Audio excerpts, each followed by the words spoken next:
Sai academy of physics के online platform में आपका स्वागत है। मैं हूं ललित मोहन और आज हम करने वाले हैं डिफरेंशिएशन ऑफ वेक्टर्स। तो वेक्टर डिफरेंशिएशन को जब हम स्टडी करते हैं तो इसके बारे में कुछ बेसिक पॉइंट्स का हमें ध्यान रखना होता है। काफ़ी कुछ इन्फॉर्मेशन मिलती है, हालांकि आप कर्ल, डाइवर्जेंस और ग्रेडियंट के बारे में इन्फॉर्मेशन रखते हैं, उनके फॉर्मूले जानते हैं, बट एक बार थोड़ा सा उनका भी रिविजन कर लेते हैं। तो स्टार्ट करते हैं डिफरेंशिएशन ऑफ वेक्टर से। तो सबसे पहले अगर मैं बात करूं नॉर्मल ऑफ ए वेक्टर कैसे निकालते हैं, तो normal of A vector, normal of a vector,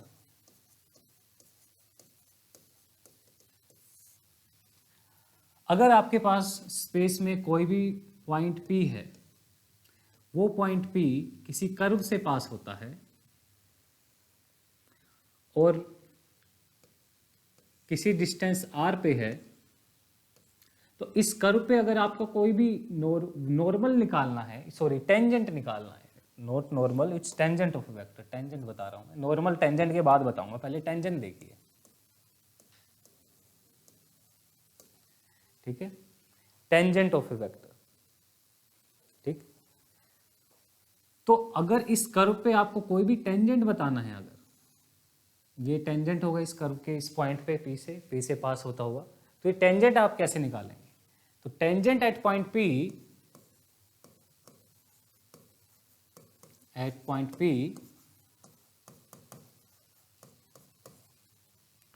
clear, is equal to dr bye,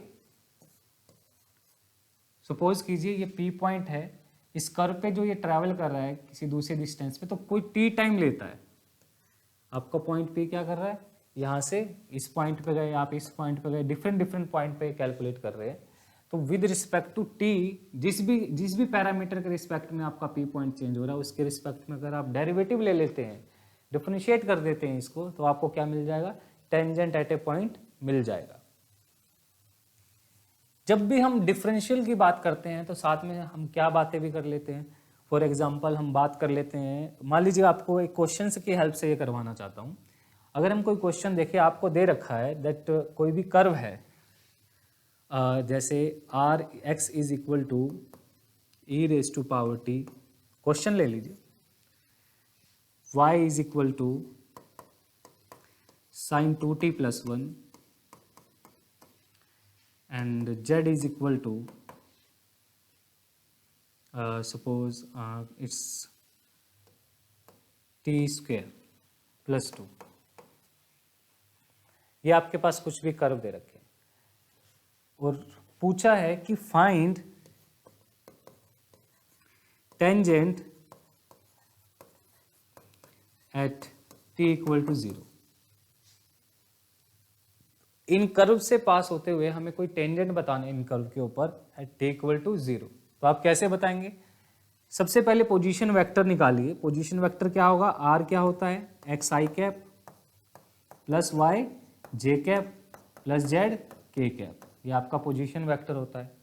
तो पोजीशन वेक्टर का अगर मैं डिफ्रेंशिएट कर दूं, x की वैल्यू इसमें पुट करेंगे, क्या आ जाएगा, e raise to power T I cap plus sine 2t plus 1 J cap plus T square plus 2 K cap.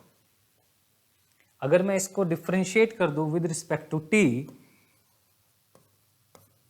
तो आपका क्या मिलेगा, यू विल गेट, इस टर्म को t के रिस्पेक्ट में डिफ्रेंशिएट करेंगे, कितना बनेगा, ये बनेगा e raise to power t plus 2 cos I cap plus 2 cos 2t J cap plus 2t K cap. And at t equal to 0 हमें चेक करना है, t इक्वल टू 0 ये बन जाएगा D square R by D T, sorry D R by D T at t equal to 0 कितना हो जाएगा, e raise to power 0 1 I cap plus ये कितना हो जाएगा, कोस 0 1 2 जे कैप, और ये आपका 0 हो जाएगा। तो ये जो है वेक्टर जो आपका आया है I cap plus 2 J cap, ये क्या है, it is tangent to this curve. ये जो कर्व है आपका e raise to power T sine 2t plus 1, इस पे क्या होगा, एक टेंजेंट होगा इस तरह से पास होते हुए। तो किसी भी कर्व पे टेंजेंट निकालना हो तो क्या करेंगे, just differentiate it, you get the tangent of that curve. इसके बाद डिस्कस करते हैं डेल ऑपरेटर के बारे में। डेल ऑपरेटर खैर आप जानते ही हैं क्या होता है। डेल ऑपरेटर को हम कुछ इस तरह से रिप्रेजेंट करते हैं, डेल भी बोल देते हैं, नेबला भी बोल देते हैं। Del is equal to I cap curly by curly X, J cap curly by curly Y, J cap curly by curly Y plus K cap curly by curly Z. ये आपका डेल ऑपरेटर होता है। किस काम आता है, इसको बोलते हैं vector differential operator. Del operator भी बोल देते हैं,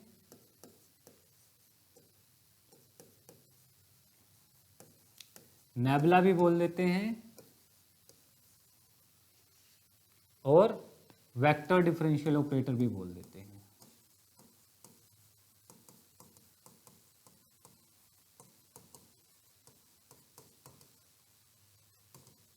ठीक है, ये एक वेक्टर डिफरेंशियल ऑपरेटर है। यानी अगर आपको किसी भी क्वांटिटी का डिफरेंशिएशन करना है, अगर आपकी क्वांटिटी वेरी कर रही है with respect to x as well as y as well as z, तो आप क्या करेंगे, उसका डेल ऑपरेटर के उसके ऊपर ऑपरेट कर देंगे और आपको क्या मिल जाएगा, वेक्टर डिफरेंशियल ऑपरेटर मिल जाएगा उस गिवन वैल्यू का। तो इसको थोड़ा और देखते हैं, थोड़ा और समझते हैं। सबसे पहले हम इसका यूज करेंगे कहाँ, ग्रेडियंट के केस में। ठीक है, ग्रेडियंट के केस में। तो ग्रेडियंट ऑफ स्केलर फंक्शन देखिए क्या होता है। Gradient of a scalar function,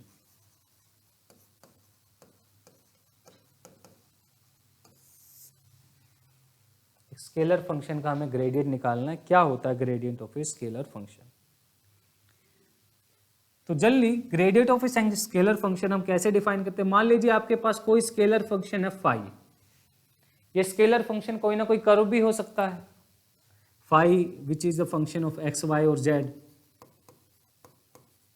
ठीक, और किस तरह का स्केलर फंक्शन है, ये इस तरह का स्केलर फंक्शन है जो कि किसी भी कर्व पे कांस्टेंट रहेगा। यानी कि जो आपकी एक्स वाई जेड के कर्व के ऊपर इसकी वैल्यू क्या रहेगी, हर जगह कांस्टेंट रहेगी।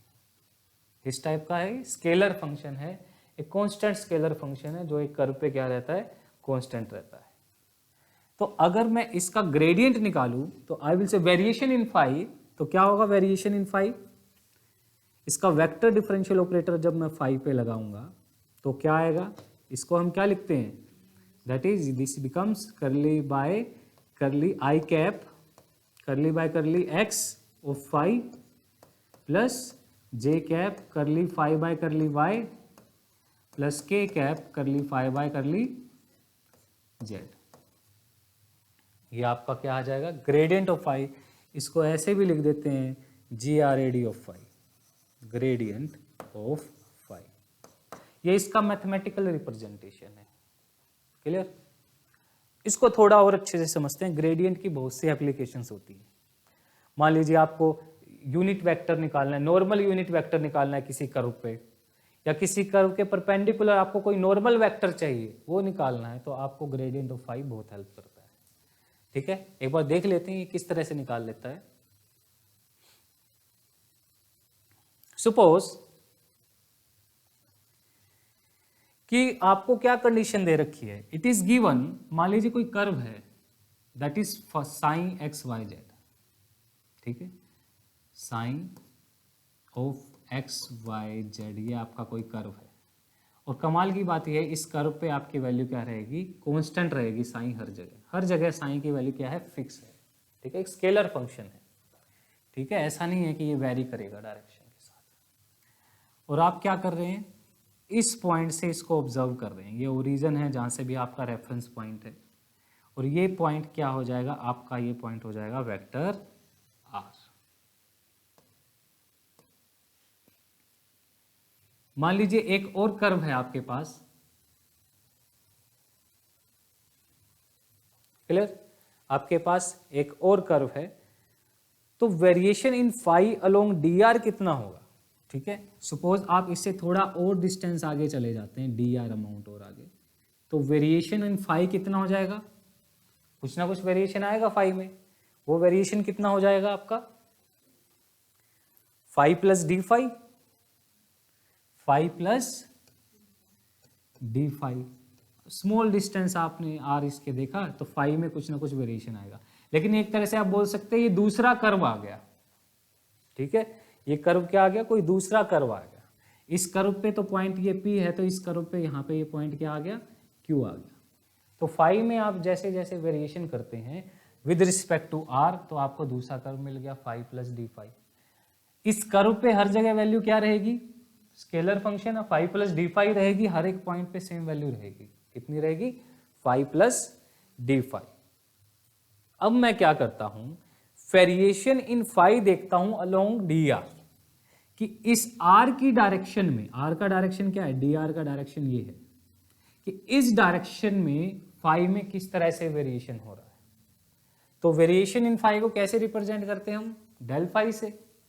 तो वेरिएशन इन फाइव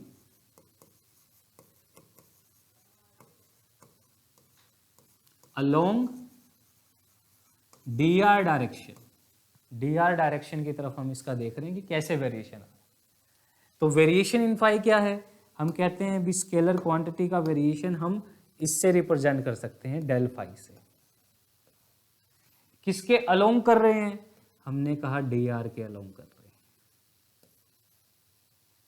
ठीक है। तो ये क्या हो गया, फाइव में variation along D R, D R की तरफ कितना इसके अंदर वेरिएशन आ रहा है, वो क्या हो जाएगा, फाइव में वेरिएशन। क्लियर। अब आप जानते हैं, और डी आर क्या है, डी आर ये डिस्टेंस तो चले हैं, ठीक है। जल्दी डी आर को क्या रिप्रेजेंट करते हैं हम, डी आर आपका क्या होता है, डी आर मैंने अभी बताया, जो डी आर होता है वो टेंजेंट होता है, ठीक है। अगर आपका चेंज इन ये हो रहा है with respect to some parameter, तो डी आर क्या होगा, टेंजेंट होगा आपका, ठीक। लेकिन अभी मैं उसके बारे में बात करूंगा। तो ये कितनी वैल्यू आ जाएगी, डेल फाइव की वैल्यू कितनी होती है, यू विल से curly by curly x phi i cap plus curly by curly Y J cap plus curly by curly z के कैप, यहाँ पे फाइव भी आएगा, ठीक है। साफ लिख देता हूँ, थोड़ा स्पेस भी चाहिए ना, यहाँ लिख देता हूँ that this value will be equal to curly phi by curly x I cap plus curly phi by curly y j cap plus curly phi by curly z k cap, ठीक। इसको multiply करना हमें D R से। Are क्या होता है, are is यहाँ पे कोई भी कोऑर्डिनेट एक्स वाई जेड, तो डी आर कितना हो जाएगा, आर जो होता है आपका, हाँ आर क्या होता है, x I cap plus Y J cap plus Z के कैप, ये पोजीशन वेक्टर होते हैं। तो डी आर कितना हो जाएगा, डी आर हो जाएगा D x I cap plus D Y J cap plus D Z के कैप। तो इसके साथ हमारा डॉट प्रोडक्ट है, कितना आ जाएगा, D x I cap plus D Y J cap plus D Z के कैप। तो डॉट प्रोडक्ट है, आई आई के साथ मल्टीप्लाई होगा, जे वाला जे के साथ होगा, के वाला के के साथ आएगा, तो क्या बनेगा हमारा, curly five by curly X D X, curly five by curly Y D Y plus curly five by curly Z D Z. ये क्या होता है, क्या लिख सकते हैं इसको, क्या मैं डी फाइव लिख सकता हूं, इस पूरे को क्या लिख सकता हूं, डी फाइव। देखिए यहाँ पे देखिए क्यों लिख सकते हैं वो बता देता हूँ। अगर आपके पास कोई भी फंक्शन दे रखा है, सपोज एक्स वाई जेड का फंक्शन है, ठीक, और आपको चेंज इन एफ निकालना है, तो डी एफ कितना हो जाएगा, डी एफ हो जाएगा आपका curly f by curly x into d x plus curly f by curly Y D Y plus curly f by curly Z D z, ठीक है। आगे मैथमेटिक्स में इस तरह का आप कैलकुलेशन बहुत करेंगे। तो सेम इसको मैं क्या लिख सकता हूँ, इसको डी फाइव लिख सकता हूँ। तो यहाँ से क्या कंक्लूजन आ गया मेरे पास, I will get that this del five, ये इंपॉर्टेंट रिजल्ट है, काफ़ी यूज भी होता है, into D R is equal to what, D five. Del five is equal to gradient of five into D are क्या हो जाएगा, डी फाइव हो जाएगा आपका, मान लीजिए अगर मैं इस कर्व को इस लाइन पे कोइंसाइड करता हूं, if Q is on this curve phi, ठीक है, अगर मैं इस लाइन को इस पे कोइंसाइड करता हूं, ठीक है, तो क्या होगा, तो इसके अकॉर्डिंग जो आपका ये फाई है, Q पॉइंट मान लो इसी लाइन पे आ जाता है, तो फाई के ऊपर भी आपका फंक्शन क्या रहेगा, फाई रहेगा, हर जगह कांस्टेंट वैल्यू रहेगी, जो वैल्यू P पे है वही Q पे रहेगी। उस केस में क्या होगा, उस केस में change in phi, d phi क्या हो जाएगा, 0, कि यहां पे इस कर्व के ऊपर कोई वैल्यू चेंज नहीं होती, ठीक है। If point P lies on point Q, P point किस पे लाई करे, और लाइज ऑन कर्व फाई वाले पे, ठीक है। पॉइंट Q उल्टा लिख दिया ना मैंने, ये आ जाएगा बेटे, point Q lies on phi of x y z, इसी तरह से लिख देते हैं फाई ऑफ एक्स वाई, इसी पे ही आपका पॉइंट Q भी लाई करे, तो हम जानते हैं कि सेम कर्व के ऊपर, ठीक है, हर एक पॉइंट पे फाई का वैल्यू क्या रहता है, कांस्टेंट रहता है, यानी फाई में चेंज नहीं होगा। Then d phi equal to 0, then d phi equal to 0। अब आप कह रहे हैं यानी कि del phi dot d r, यानी अब आप एक ही कर्व की बात कर रहे हैं, क्योंकि आपने उस कर्व को दूसरे पे कोइंसाइड करवा दिया, अब एक ही कर्व की बात कर रहे हैं, उस केस में कोई चेंज नहीं होता, तो ये क्या आ जाएगा, 0। और एक सिंगल कर्व पे वो डिफरेंशिएशन क्या होता है, एक टेंजेंट होता है। अभी मैंने बताया ना कि जब भी आपको एक कर्व पे टेंजेंट निकालना है तो आप उसका क्या करो, पोजीशन वेक्टर का डेरिवेटिव कर दो, आपको टेंजेंट ऑन दैट पॉइंट मिल जाएगा, उस कर्व पे उस पॉइंट पे टेंजेंट मिल जाएगा। तो ये तो टेंजेंट रिप्रेजेंट कर रहा है, यानी कि ये जो आपका कर्व है जिसको आप बोल रहे हैं कि एक स्केलर फंक्शन है एक्स वाई जेड, जिसकी वैल्यू क्या है, हर जगह है, कुछ कांस्टेंट वैल्यू है हर जगह, और उस पे भी हर एक पॉइंट पे ये वैल्यू क्या रहेगी, कांस्टेंट, और डी आर क्या है उस पे, टेंजेंट, डी आर क्या रहेगा उस पे, टेंजेंट, यानी इसमें आर में वेरिएशन तो यही रहेगा ना, आप इसको क्या बोल रहे हो, इसको आप आर बोल रहे हो, और आर क्या है, यहाँ पे कुछ और होगा तो टेंजेंट यहाँ पे ये बन जाएगा, यहाँ पे कुछ और होगा तो टेंजेंट ये बन जाएगा, आर तो ऐसे ही वेरी कर रहा है, तो डायरेक्शन ऑफ डी आर तो ये हुई, टेंजेंट ऑन द कर्व। अब आप क्या कह रहे हैं कि del phi dot d r 0 है, यानी कि इन दो वेक्टर्स का डॉट प्रोडक्ट क्या है, 0। ये कब 0 हो सकता है, जब दोनों आपस में क्या हो, परपेंडिकुलर, आपस में क्या हो, परपेंडिकुलर, यानी इस पॉइंट पे इसके परपेंडिकुलर यही होगा, ये क्या है आपका del phi. Then what is del phi from this definition, from this definition gradient of phi is nothing but normal vector on this curve, कि फाई के नॉर्मली अगर हमें कोई वेक्टर निकालना है, किसी पॉइंट के नॉर्मली कोई वेक्टर निकालना, मान लीजिए स्फीयर है, ठीक है, स्फीयर का इक्वेशन आप लोग जानते हैं क्या होता है, x square plus Y square plus Z square is equal to some a square if a is the radius of sphere. तो मान लो कि मुझे यहां पे इसके परपेंडिकुलर कोई वेक्टर बताना है, ठीक, इस पॉइंट P के, तो आप कहते हैं सर स्फीयर के परपेंडिकुलर तो ये होगा, होगा या नहीं होगा, तो इसकी वैल्यू क्या होगी, तो स्फीयर के सरफेस की इक्वेशन जो है, जो आपको फाई दे रखा है, देखो हर जगह ए कांस्टेंट नहीं है ये, तो यहां से क्या आ जाएगा, फाई इज इक्वल टू आ जाएगा X square plus Y square plus Z square minus A square, ये आपका सरफेस आ गया, ये आपका फाई आ गया, यानी हर जगह रेडियस फिक्स है, और आपको क्या बताना है, इसके नॉर्मल वेक्टर बताना है।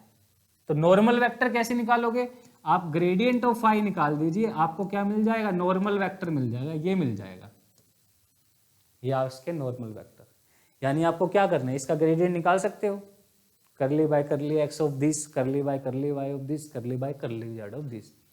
तो gradient of phi represent normal, ठीक है, ग्रेडियंट ऑफ फाई क्या है, नॉर्मल टू द सरफेस। तो यहां से भी क्या, एक तो ये डेफिनेशन होगी, अगर सरफेस का वेरिएशन होता है, एक सरफेस से दूसरे सरफेस पे आप जाते हैं तो ग्रेडियंट का ये डेफिनेशन होगा।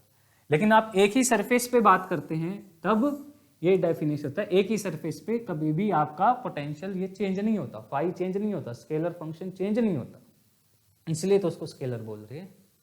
अब कंडीशन ये आ गई, यहां से क्या कंक्लूजन निकला? कंक्लूजन ये निकला that del phi is what? Normal to the surface, is normal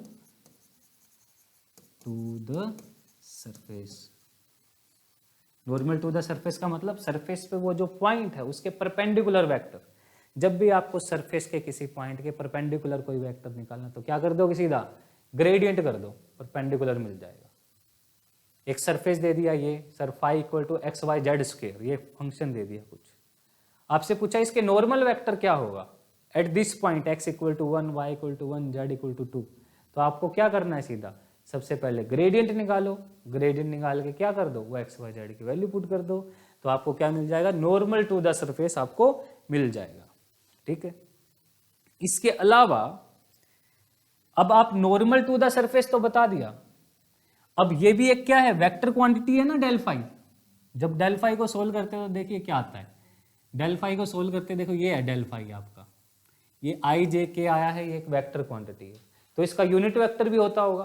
कोई पूछ ले कि हाँ भी इसका नॉर्मल यूनिट वेक्टर बताओ, एक कर्व दे दिया फाई नाम से, सपोज यही कर्व है, कह दिया कि इसका जो ये क्या है, ये तो डेल फाई हो गया इसका, ठीक, इसका नॉर्मल यूनिट वेक्टर बताओ, यूनिट वेक्टर कितना होगा। तो हमें वेक्टर तो पता लग गया, वेक्टर कौन है, डेल फाई। तो नॉर्मल यूनिट वेक्टर क्या होगा, कैसे निकालते हैं normal vector, unit vector, unit vector आपका हो जाएगा वेक्टर डिवाइडेड बाय मैग्नीट्यूड, ये यूनिट वेक्टर निकल गया उस सरफेस का। ठीक है, और इसके साथ साथ में ये इंपॉर्टेंट पॉइंट है, एक तो ये कंक्लूजन हमने निकाला, नोट करने लायक है, कि कोई भी कर्व दे दिया और पूछ लिया आपसे कि वो जो कर्व है, वो जो सरफेस है, उसके नॉर्मल वेक्टर बताइए, तो कैसे करोगे, सीधा ग्रेडियंट निकाल दो, आपको नॉर्मल वेक्टर मिल जाएगा। दूसरा कि कोई भी फंक्शन है या वो सरफेस है, उसमें मैक्सिमम चेंज कितना हो सकता है, मैक्सिमम चेंज कितना हो सकता है, परपेंडिकुलर डायरेक्शन में चेंज हो सकता है क्या नहीं। मान लीजिए एक लाइन की बात कर लेते हैं, तो एक लाइन ये है, ठीक है, तो एक लाइन इसके पैरेलल ये है, तो मैक्सिमम डिस्टेंस कितनी हो सकती है, इसके और इसके बीच में आप परपेंडिकुलर ड्रॉ कर लीजिए, ठीक है ना, जो इसी पॉइंट से लेके इसी पॉइंट पे आप जाएंगे, तो ये डिस्टेंस जो होगा ये maximum rate of change represent करेगा आपके कर्व का भी। तो हम क्या बोलेंगे कि डेल्टा फाई, दूसरा कंक्लूजन ये है, कंक्लूजन फर्स्ट, और सेकंड क्या है, सेकंड है डेल्टा फाई क्या रिप्रेजेंट करता है, is maximum rate of change, is maximum rate of change of phi, कि इसी डायरेक्शन में आपका फंक्शन में मैक्सिमम चेंज आएंगे, जो भी आपकी स्केलर क्वांटिटी है, स्केलर इसी डायरेक्शन में मैक्सिमम चेंज आएंगे। क्लियर, जाहिर सी बात है, इसके ऊपर तो हर पॉइंट पे फाई कांस्टेंट होगा, लेकिन इसके परपेंडिकुलर जो वेक्टर है उसे आप क्या बोलते हैं, डेल्टा फाई, और इसी डायरेक्शन में आपको जो चेंज मिलेगा वो क्या मिलेगा, मैक्सिमम मिलेगा। तो यानी अगर आपको किसी फंक्शन का मैक्सिमम वेरिएशन बताना है, मैक्सिमम चेंज बताना है, तो क्या करेंगे, ग्रेडियंट। नॉर्मल वेक्टर बताना है तो भी gradient, maximum rate of change बताना है तो भी ग्रेडियंट, हम इसका निकाल देंगे। ठीक है, आपके लिए क्वेश्चन दे देता हूं, जैसे फॉर एग्जांपल आपके पास क्वेश्चन है, इफ फाई, आप ट्राई कीजिएगा, इज इक्वल टू, आपको सरफेस की इक्वेशन दे रखी है 3x² minus y³ minus y³ find gradient of phi. ठीक है, बहुत आसान क्वेश्चन दिया है, नेट के एग्जाम में नहीं आने वाला वैसे भी। ठीक है, एट पॉइंट 1 2 -1, ठीक है, पहले पॉइंट पुट मत कर देना, पहले इसको डिफ्रेंशिएट करो फिर पॉइंट पुट कर देना, ठीक है। कई बार गलतियां कर देते हैं। यहाँ -2 आएगा, -2 लिख लो। एक क्वेश्चन और दे दिया, मान लो क्वेश्चन है, ये प्रॉब्लम आपको दे रखा है कि find directional derivative of this at point this in the direction of tangent to the curve at t equal to 0, ठीक है। कि आपको पहले तो कर्व दे रखा है, ठीक, तो कर्व का क्या करना है, डायरेक्शनल डेरिवेटिव निकालना आपको। क्या कर, किस डायरेक्शन में, आपके टेंजेंट टू द कर्व, यानी इस कर्व का तो क्या दे रखा है, टेंजेंट, और इस कर्व का क्या दे रखा है, डायरेक्शनल डेरिवेटिव। यानी कि पहले तो इस कर्व की डायरेक्शन निकालो। मान लो जो भी है ये कर्व, जो भी कर्व है आपका x² y² z², मान लो ये कर्व है, ठीक। सबसे पहले तो हमें डायरेक्शन कर्व की चाहिए, और कर्व की डायरेक्शन क्या होती है, परपेंडिकुलर टू कर्व, ये डायरेक्शन ऑफ कर्व होती है, ठीक है, परपेंडिकुलर टू कर्व। ये यूनिट वेक्टर हो गया ना, कर्व की डायरेक्शन ये हो जाएगी, ठीक। या फिर डायरेक्शनल डेरिवेटिव क्या होगा, ये तो यूनिट वेक्टर, ठीक, और इसके परपेंडिकुलर वेक्टर कौन सा होता है, डेल ऑफ फाई। तो ये क्या है, directional derivative. Find directional derivative of this at point 1 1 1। पहले तो इसका डायरेक्शनल डेरिवेटिव निकालो कर्व का, फिर क्या किया है, in the direction of tangent to the curve, कि ये दूसरा कर्व दे दिया, ये वही दूसरा कर्व है, वो किससे मिलके बनाए, x equal to e raise to power t, y equal to this, z equal to this, ठीक है। उसका टेंजेंट निकालना है, फिर इस टेंजेंट को इस पे प्रोजेक्ट करना है, समझ गए, कि इसका तो नॉर्मल और उसका टेंजेंट, उन दोनों को प्रोजेक्ट करना है, ठीक है, वही करना है in the direction of tangent. Tangent की डायरेक्शन में डेल्टा फाई को घुमा दो, ये सिचुएशन है। तो अगर मैं कंबाइन बनाऊं तो ये है कि आपको डेल्टा फाई उसको प्रोजेक्ट करना है किसकी तरफ, टेंजेंट टू द कर्व, ये कर्व का टेंजेंट है, ठीक है। ये एक सिचुएशन दे रही है, यानी क्या, कैसे निकालते हैं इसको, इसकी तरफ प्रोजेक्ट करते हैं, कैसे कर रिप्रेजेंट करते हैं हम, डॉट प्रोडक्ट से, ये निकालना। तो सबसे पहले डायरेक्शनल डेरिवेटिव निकाले, यानी एक नॉर्मल वेक्टर निकालिए, डायरेक्शनल डेरिवेटिव का मतलब ये हुआ।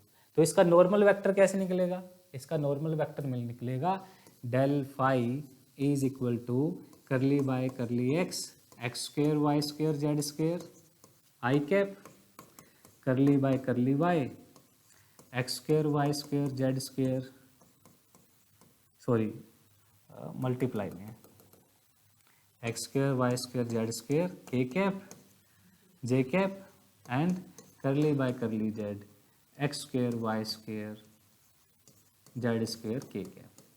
इसको सोल्व करेंगे तो कितना आएगा, ये आएगा 2x y² z² i cap 2y x² z² j cap plus 2z x² y² k cap.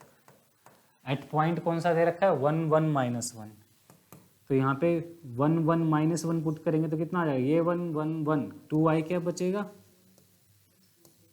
2j cap, और ये 1 1 -1, जेड की वैल्यू -1 तो -2 k कैप। तो ये तो आ गया आपका डायरेक्शनल वेक्टर और normal vector to the curve, ठीक। इसका क्या करना है, in the direction of tangent, tangent की डायरेक्शन में इसको लेके जाना है, तो पहले उस तरफ टेंजेंट निकालना पड़ेगा। तो दूसरा कर्व क्या है हमारे पास, दूसरा उसका पहले आप क्या करो, टेंजेंट निकालने का तरीका, r is equal to x i cap y j cap plus z k cap.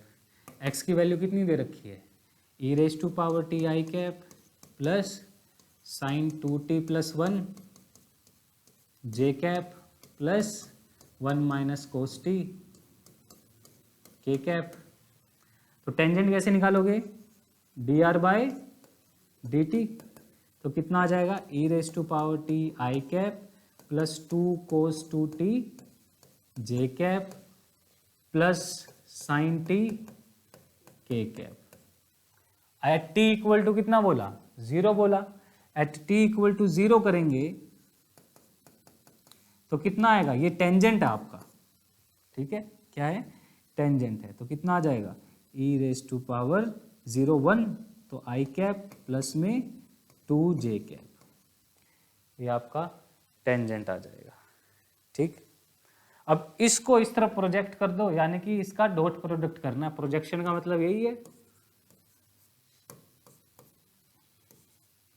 कितना आ जाएगा 2 आई कैप, 2 कॉमन ले लो, I cap plus J cap minus K cap, इसका डॉट प्रोडक्ट किसके साथ, I cap plus 2 J cap in दी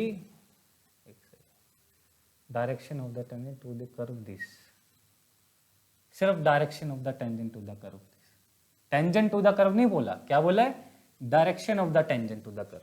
तो direction of tangent कैसे निकालोगे, टेंजेंट का डायरेक्शन क्या होगा, इसका यूनिट वेक्टर, इसका यूनिट वेक्टर क्या होगा, T vector by magnitude of T, T vector कितना, आई कैप प्लस में 2j कैप डिवाइडेड बाय, ये हो जाएगा 1 plus 2 4 plus 5 square root of 5, तो यहाँ पे टी कैप लिख लो बेटे, इन द डायरेक्शन, डायरेक्शन बोला है, ठीक है, तो ये कितना आ जाएगा √5, तो कितना आएगा सोल्व करके, ये आ जाएगा आई डॉट 1 हो जाएगा, 2 बचेगा, जे डॉट 1 हो जाएगा, 2 बचेगा, कितना आया, ठीक है, 4/√5, एक सेकेंड, 2 2 जा 4, 4 आएगा बेटे, ये हो जाएगा 6/√5, ठीक है, क्लियर।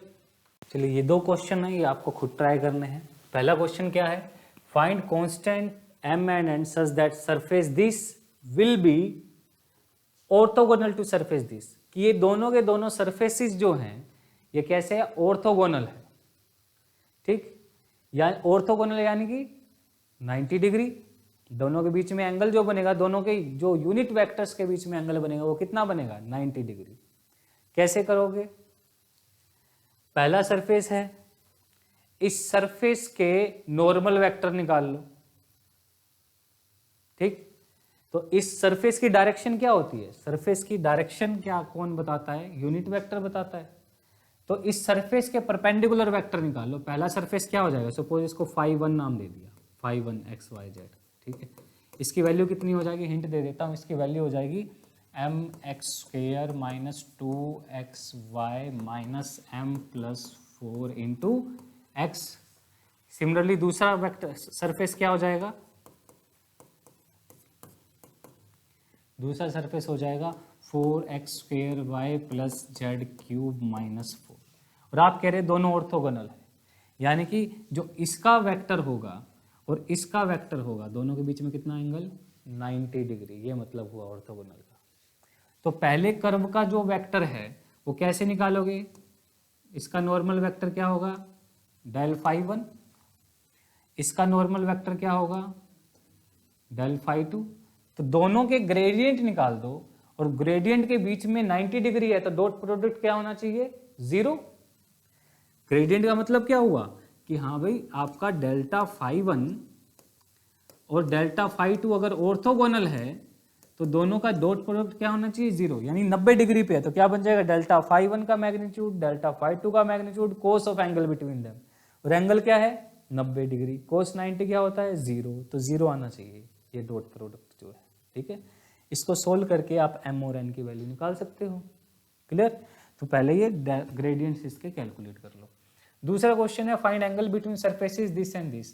अब दो सरफेस के बीच में एंगल बताना है। याद रखना सरफेस की डायरेक्शन क्या होती है, सरफेस की डायरेक्शन होती है परपेंडिकुलर टू द सरफेस, और सरफेस के परपेंडिकुलर कैसे निकालते हैं, ग्रेडियंट से। तो इसका भी आप ग्रेडियंट निकालो, इसका भी ग्रेडियंट निकालो। एंगल चाहिए तो डॉट प्रोडक्ट कर दो, आपको एंगल मिल जाएगा, ठीक है ना। क्या होता है आपका आ जाएगा, इससे दूसरे वाले से दो कर्व इसमें बनेंगे, डेल φ1 इसका निकालो, डेल φ2 इसका निकालो, क्लियर। फिर इसका भी यूनिट वेक्टर निकाल लो, इसका भी यूनिट वेक्टर निकाल लो, निकाल सकते हो ना, डेल φ1 अपॉन में मैग्नीट्यूड ऑफ डेल φ1। फिर दोनों का अगर आप यूनिट वेक्टर का डॉट प्रोडक्ट करते हो तो क्या आएगा, कोस थीटा आएगा। देखो यहाँ से यूनिट वेक्टर क्या निकलेगा, यहाँ से यूनिट वेक्टर निकलेगा पहले वाले से कितना, del phi 1 divided by del phi 1 का मैग्नीट्यूड। सिमिलरली दूसरे वाले का यूनिट वेक्टर क्या निकलेगा, पहले तो वेक्टर निकालो परपेंडिकुलर, परपेंडिकुलर वेक्टर क्या निकलेगा, डेल फाई 2, और इसको अगर मैग्नीट्यूड से डिवाइड कर देंगे तो क्या निकल जाएगा, यूनिट वेक्टर। ठीक, एंगल निकालना है दोनों के बीच में, तो एंगल कैसे निकालोगे, हम इनका डॉट प्रोडक्ट कर देते हैं, n1 डॉट n2, ये कितना होता है, डॉट प्रोडक्ट कितना होता है, n1 वेक्टर का मैग्नीट्यूड, ये कैसा वेक्टर है, यूनिट वेक्टर, इसका मैग्नीट्यूड 1, इसका magnitude 1, n1 n2 cos theta, dot product ऐसे ही रिप्रेजेंट करते हैं। तो ये आप यहां से निकाल लेंगे equal to cos theta, theta निकल जाएगा, आपका एंगल आ जाएगा। क्लियर। ग्रेडियंट ऑफ स्केलर करने के बाद क्या है, डिफरेंशियल ऑपरेटर किसके ऊपर भी लग सकता है, वेक्टर पे भी। जब आप एक स्केलर क्वांटिटी पे डिफरेंशियल ऑपरेटर या डेल ऑपरेटर लगाते हैं तो हमें एक वेक्टर क्वांटिटी मिलती है, वैसे ही हम वेक्टर्स पे जब वो ऑपरेटर लगाते हैं तो हमें स्केलर क्वांटिटी मिलती है। तो वहीं पहले हम फाई ले रहे थे, फाई क्या था, स्केलर फंक्शन, अब हम कोई वेक्टर फंक्शन लेते हैं, suppose A is A vector function. अब वेक्टर को कैसे रिप्रेजेंट कर सकते हैं आप, एज ए के में रिप्रेजेंट कर सकते हैं। अब जब वेक्टर कोऑर्डिनेट्स की हम बात करें तो डाइवर्जेंस ऑफ ए क्या होगा, divergence of A will be, del operator कैसे लिखेंगे, I cap curl by curl X plus J cap curl by plus K cap curl by curl Z, इसका A X I cap A Y J cap plus A Z के cap. Gradient of I तो क्या बता रहा था, normal to the vector भी बता रहा था, मैक्सिमम रेट ऑफ चेंज भी बता रहा था, किस दिशा में होगा, किस डायरेक्शन में होगा, वो भी बता रहा था। क्लियर। तो वो कुछ ना कुछ वेक्टर क्वांटिटी आती है, इस डायरेक्शन में ऐसे एक स्केलर क्वांटिटी में चेंज होगा। अब यहाँ पे हम क्या कर रहे हैं, वही वेक्टर क्वांटिटीज के लिए निकाल रहे हैं कि कोई वेक्टर क्वांटिटी का मैग्नीट्यूड कितना चेंज होगा किसी पर्टिकुलर डायरेक्शन में। You will say divergence of A, इसको ऐसे भी लिख देते हैं बेटा, डाइवर्जेंस ऑफ ए, दोनों तरीके हैं लिखने के। कितना आ जाएगा, डॉट प्रोडक्ट आई का आई के साथ, जे का जे के साथ, के का के साथ, कितना आएगा, curl a x by curl x curl a y by curl y plus curl a z by curl z. ये आपका डाइवर्जेंस ऑफ ए आ गया। ठीक है, कि किस तरह से ए में आपके चेंजेस हो रहे हैं। ए कोई भी वेक्टर क्वांटिटी हो सकती है, कोई भी वेक्टर क्वांटिटी, वेलोसिटी भी हो सकती है, कि वेलोसिटी में किस तरह से चेंजेस आ रहे हैं आपके तीनों डायरेक्शन में।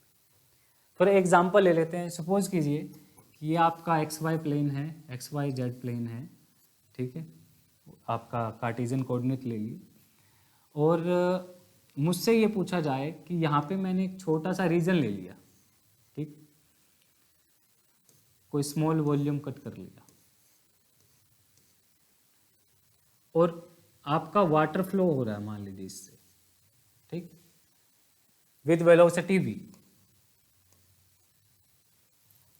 इसके अंदर से पास होता जा रहा है।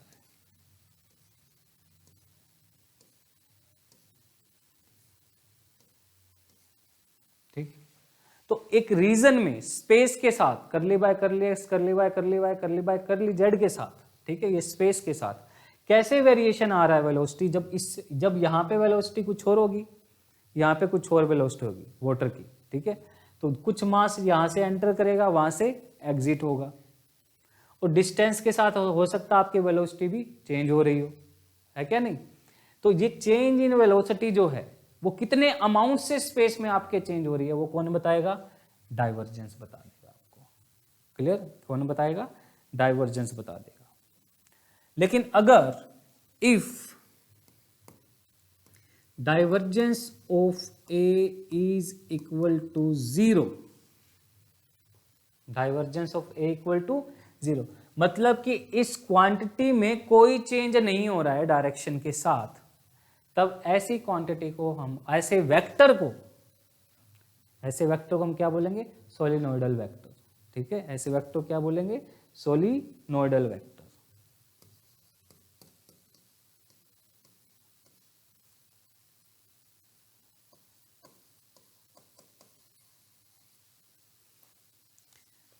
ए इज कॉल्ड, अगर ये क्वांटिटी जीरो हो जाती है तो ए इज कॉल्ड सोलेनोइडल वेक्टर। ठीक है, मान लीजिए जो भी वाटर है कुछ उसका मास है, वो जितना मास यहाँ पे जा रहा है और उतना ही मास दूसरी तरफ से निकल के आ रहा है, यानी कोई चेंज नहीं आ रहा, क्योंकि वेलोसिटी अगर यहाँ देखिए, यहाँ वेलोसिटी ज़्यादा होती, वहाँ वेलोसिटी कम होती, तो यहाँ ज़्यादा से ज़्यादा पानी अंदर जा रहा है इस बॉक्स में, लेकिन वेलोसिटी कम होने की वजह से बाहर स्लोली निकल रहा है, तो यहाँ मास ज़्यादा इकट्ठा नहीं हो जाता, यहाँ मास कम होता है, यहाँ मास ज़्यादा होता है इस सरफेस पे। क्लियर, ये कंडीशन है। अगर वेलोसिटी यहाँ भी सेम है, वेलोसिटी यहाँ भी सेम है, हर पॉइंट पे सेम है, तो आपका क्या होगा, कोई भी वेरिएशन अगर नहीं है तो यहाँ पे भी जितना मास है उतना मास यहाँ पे आएगा। मान लीजिए यहाँ पे चार्ज फ्लो कर रहा है इस डायरेक्शन में, चार्ज ले लेते हैं, तो चार्ज फ्लो कर रहा है विद वेलोसिटी भी, तो वेलोसिटी का डाइवर्जेंस जीरो होने का मतलब क्या है, जितना चार्ज यहाँ पे होगा उतना चार्ज यहाँ पे होगा।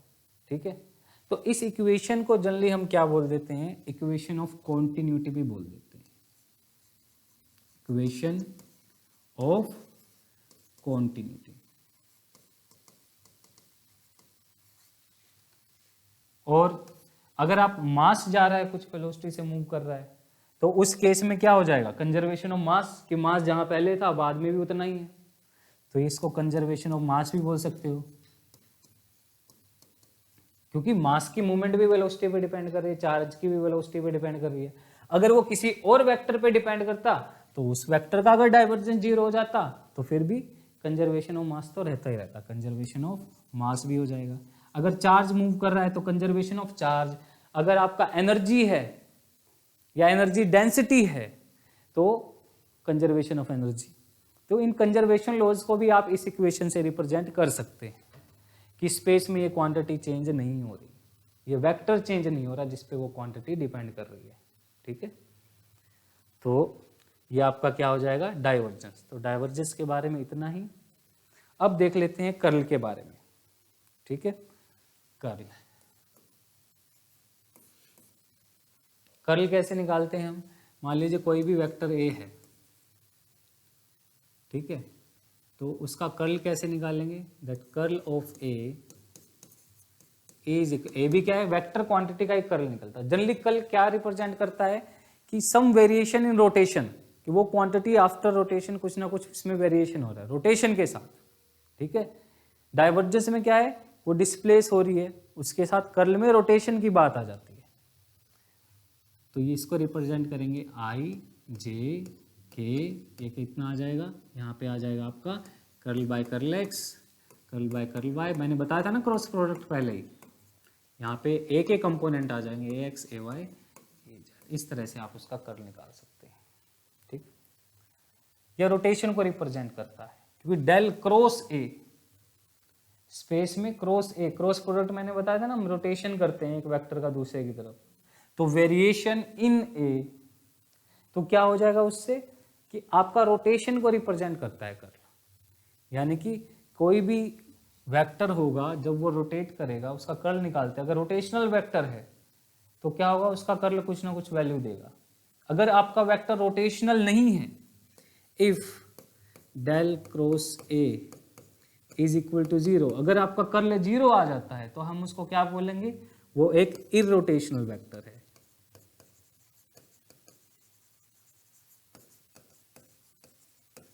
ए क्या हो जाएगा, ए इज इररोटेशनल वेक्टर हो जाएगा आपका।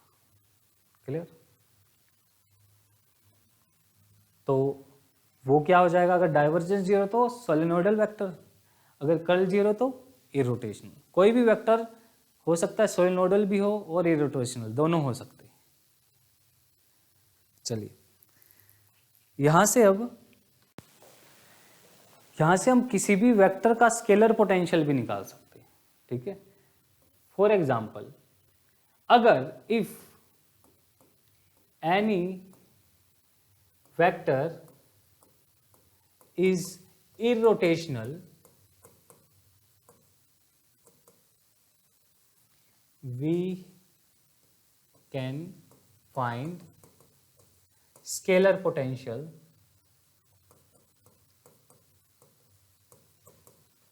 Of that vector. कैसे? आपको वेक्टर दे दिया और आपसे पूछा उस वेक्टर के सरफेस की इक्वेशन क्या होगी, उसी को स्केलर पोटेंशियल बोल रहे हैं। ठीक है, उसी को स्केलर पोटेंशियल। अभी हमने क्या किया थोड़ी देर पहले कि हमें फाई गिवन था और हमने फाई से क्या निकाला, नॉर्मल वेक्टर निकाला। ठीक है, अब हम क्या कर रहे हैं, अब हम नॉर्मल वेक्टर एक गिवन होगा उससे क्या निकाल देंगे, फाई। फाई से तो नॉर्मल वेक्टर निकाल दोगे, ग्रेडियंट ऑफ फाई कर दोगे, लेकिन आपको अब वेक्टर ऑलरेडी दे रखा है, उससे क्या निकालना है, सरफेस निकालना। आपको वो कैसे निकालोगे, उसकी पहली कंडीशन तो ये कि वो जो वेक्टर है जिस सरफेस के कोरस्पॉन्डिंग है वो वेक्टर कैसा होना चाहिए, इरोटेशनल। इसका मतलब क्या है, मैंने अभी बताया था कि अगर आपका कोई वेक्टर रोटेशनल है तो उसका कुछ ना कुछ कर्ल की वैल्यू होगी, यानी कि वो रोटेट करेगा तो उसका कर्ल क्या होगा, रोटेट करेगा तो उसकी वैल्यू चेंज होगी, उसको रोटेशनल वेक्टर करते हैं। ठीक है, रोटेट करेगा तो वैल्यू क्या होगी, चेंज होगी, कुछ ना किसी रेट से चेंज होगी। लेकिन अगर वेक्टर रोटेशनल नहीं है, वो इरोटेशनल है, तो उसमें क्या होगा, आप कहीं पे भी इस कर्व पे जाएं आपकी वैल्यू में कोई चेंज नहीं आएगा, वैल्यू क्या रहेगी, कांस्टेंट रहेगी हर जगह। ये कंडीशन किसकी थी, ये कंडीशन किसकी थी, ये थी phi of x y z की कंडीशन। ठीक है, और वेक्टर को कैसे रिप्रेजेंट करोगे, आप वेक्टर को ऐसे रिप्रेजेंट कर रहे हो, इसको अगर आप ऐसे घुमाओगे इस कर्व के अबाउट, तो हर एक जगह पे वेक्टर की वैल्यू सेम रहेगी, यानी कि वो इरोटेशनल है, उसका कर्ल जीरो है। अगर इसका कर्ल जीरो है, ये कोई भी वेक्टर मान लेते हैं, इसको वेक्टर बोल देते हैं एफ, कि गिवन है curl of F is zero, means F क्या है, इरोटेशनल है, एफ की हर एक पॉइंट पे वैल्यू क्या रहेगी, सेम। अब एफ तो हमें गिवन है, एफ को मैं क्या लिख सकता हूं, एफ को मैं लिख सकता हूं इसी डायरेक्शन में क्या होगा, इसके नॉर्मल, इस कर्व के नॉर्मल जो वेक्टर होगा वो क्या होता है, डेल्टा फाई। तो इसका मतलब इस केस में मेरा एफ क्या होगा, एफ मेरा होगा डेल्टा फाई। क्लियर, एफ जैसे ही डेल्टा फाई एफ की वैल्यू यहां पे हो जाती है तो आप क्या बोल सकते हो, अब यहां से हमें फाई निकालना है, वापस यहां से फाई निकालना है। फाई कैसे निकालेंगे, तो जिस तरह से हमें क्या पता लगता है कि अगर आपका इरोटेशनल वेक्टर है तो वहां से हम क्या निकाल सकते हैं, वो क्या रिप्रेजेंट करेगा, gradient of that surface represent करेगा। अब यहां से हमें एफ की वैल्यू पता है, आप यहां से फाई निकाल सकते हो। ठीक है, अब यहाँ पे डिफरेंशिएशन फॉर्म में, आपका इंटीग्रेशन की फॉर्म में चला जाएगा। ठीक है, ये था आपके कर्ल के बारे में। ये रिवर्सिबल है कि ग्रेडियंट में आप क्या कर सकते हो, ग्रेडियंट अगर स्केलर फंक्शन का दे रखा है तो आपको नॉर्मल वेक्टर कैसे निकालेगा, ग्रेडियंट करने से। ठीक है, अगर आपको इरोटेशनल आपको कोई वेक्टर दे रखा है, उस इरोटेशनल वेक्टर के कोरस्पॉन्डिंग कोई ना कोई सरफेस आपका होगा ही होगा। ठीक है, तो आज के लिए इतना ही, बाकी देखते हैं नेक्स्ट क्लास में हम वेक्टर इंटीग्रेशन स्टार्ट करेंगे।